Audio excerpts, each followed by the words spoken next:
Buenos días a todos. Me uno al coro de agradecimientos para la Universidad Siglo XXI, la Bolsa de Comercio, incluso para las profesoras Kemmelmayer, Cardilli, que me dieron la oportunidad de ser parte en una discusión tan interesante.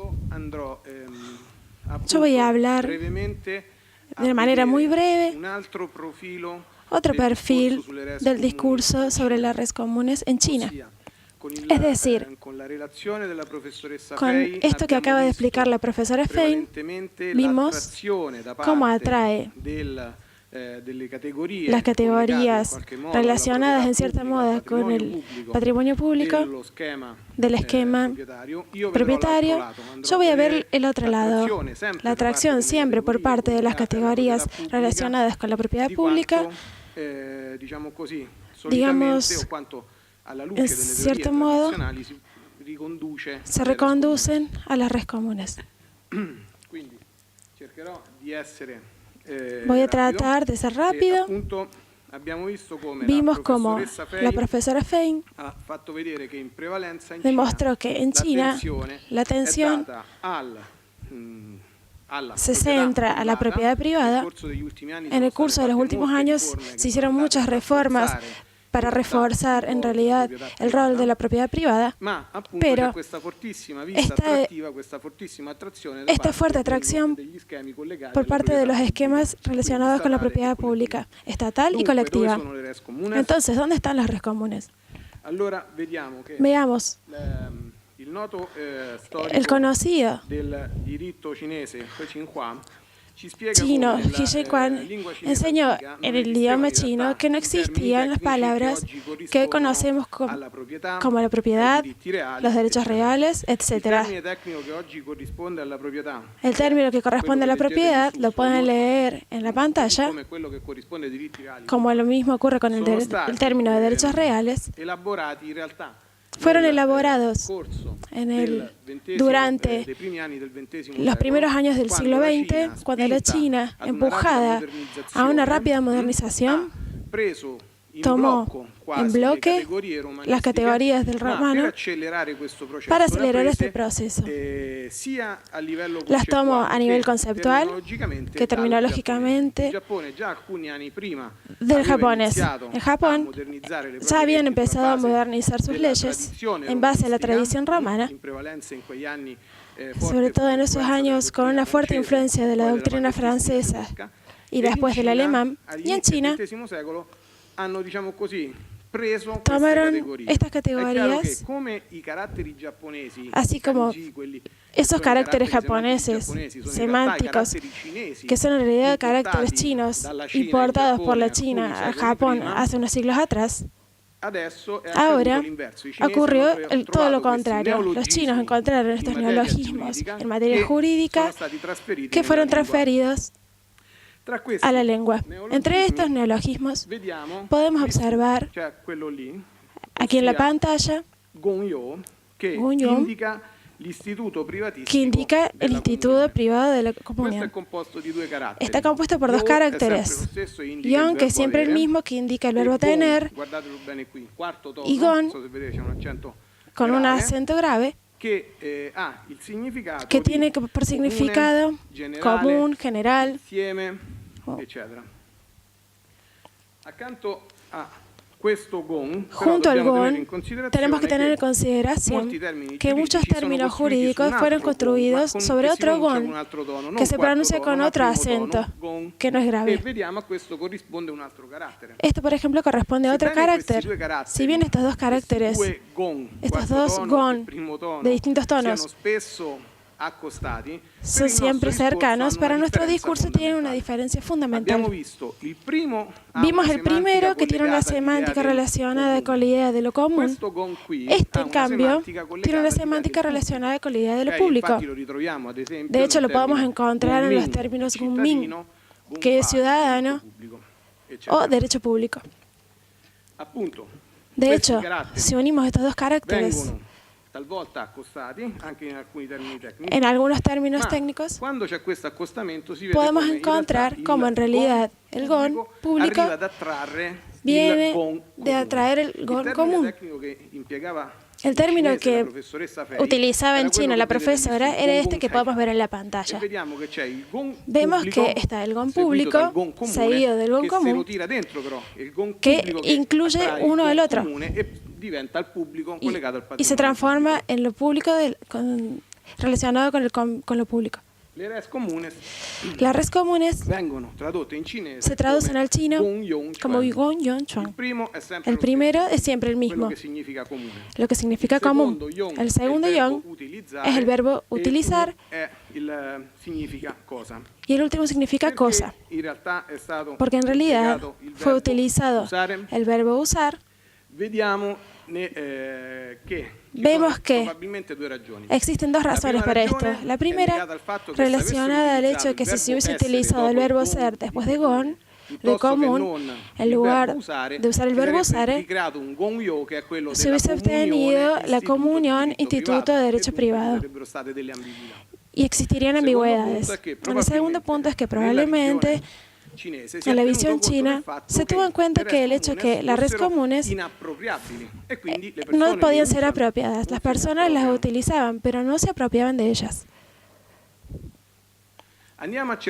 Vamos a ver entonces, vamos a buscar el uso de este término técnico en la legislación china y en la producción científica para darnos cuenta de cuánto es la atención real en China a las redes comunes. Esta es la Constitución china, no sé si se lo pueden observar muy bien. Hicimos unos círculos para que se dieran cuenta. En la Constitución china este término no aparece nunca. El resultado es cero.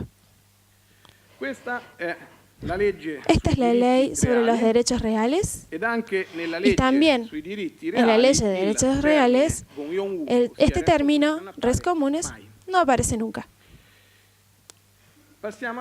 Pasemos ahora a la producción científica. Busqué en China en un sitio web en el que confluyen todas las publicaciones científicas, no solo jurídicas, todos los artículos científicos son cargados en este sitio enorme. Busqué en este sitio. Como título, res comunes aparece 16 veces, más aproximadamente. Mayoritariamente son artículos redactados por el profesor que se llama Tai Shou Chu. Han sido redactados por él o por sus colaboradores que se ocupan del tema. Y hay uno de un profesor italiano, en realidad ex vicepresidente en mérito de la Corte Constitucional Italiana, Maddalena, traducido por nuestro grupo de investigación. En otros casos no aparece el término. En el contenido de los artículos vimos, una cosa importante, quizás no se vio muy bien. Cuando el único profesor chino que tiene en cuenta este tema,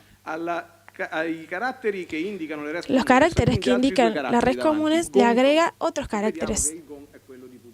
Y vemos que GON es público. Tengámoslo presente porque veremos dentro de poco cuál es su operación conceptual. En el contenido de los artículos, les decía, aparece 104 veces y en este caso también se trata de artículos prevalentemente relacionados con este profesor.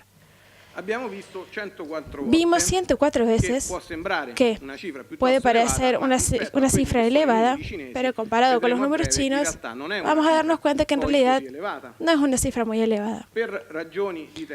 Por cuestiones de tiempo, les voy a mostrar que busqué en este gran sitio chino los términos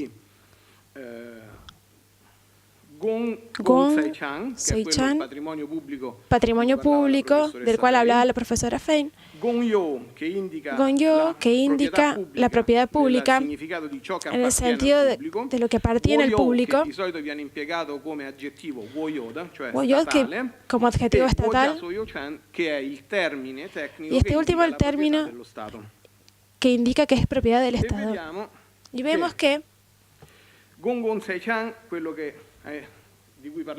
de lo que hablaba la profesora Fein, aparece aproximadamente 9.493 veces.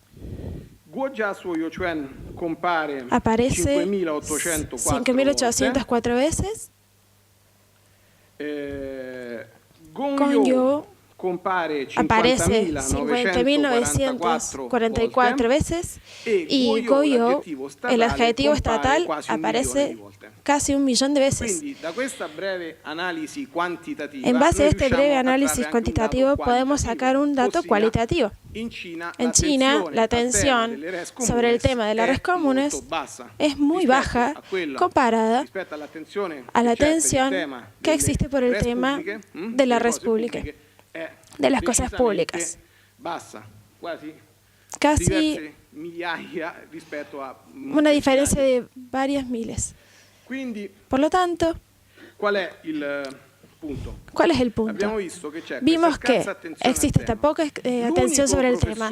El único profesor, el único estudioso que tiene en consideración este tema durante los años con cierta seriedad es este profesor que se les había indicado antes, que antepone al concepto Gongyo, que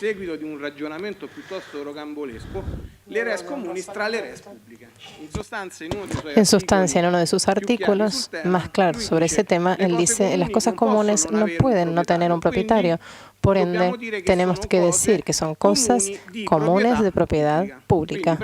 Por ende, toma estas categorías romanas en sustancia de las res comunes y las junta con la categoría romana de res pública.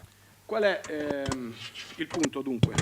es entonces la cuestión a tratar? El carácter que prevale gon de público, no el gon de común. En cuanto respecta a las 4 tipologías de cosas, a la categorización llamada por Marciano cosas públicas, en realidad del aire no se habla. No surge el problema del aire como una red pública. En ese momento al menos no.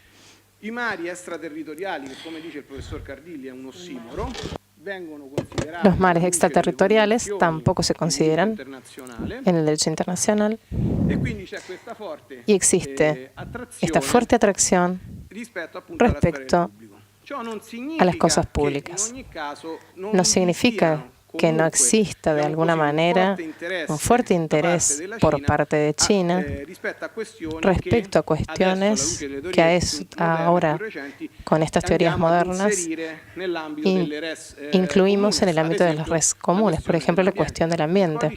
En el Código Civil que se está redactando ahora en China, ya se promulgó una parte general, y en esta parte general, entre los artículos sobre los principios y las normas fundamentales que está al inicio, se retoma lo que se definió en China como el principio verde, un principio de protección ambiental. En realidad, todavía no lo vi que se haya usado en la jurisprudencia, en los jueces, pero de todas maneras es un dato importante.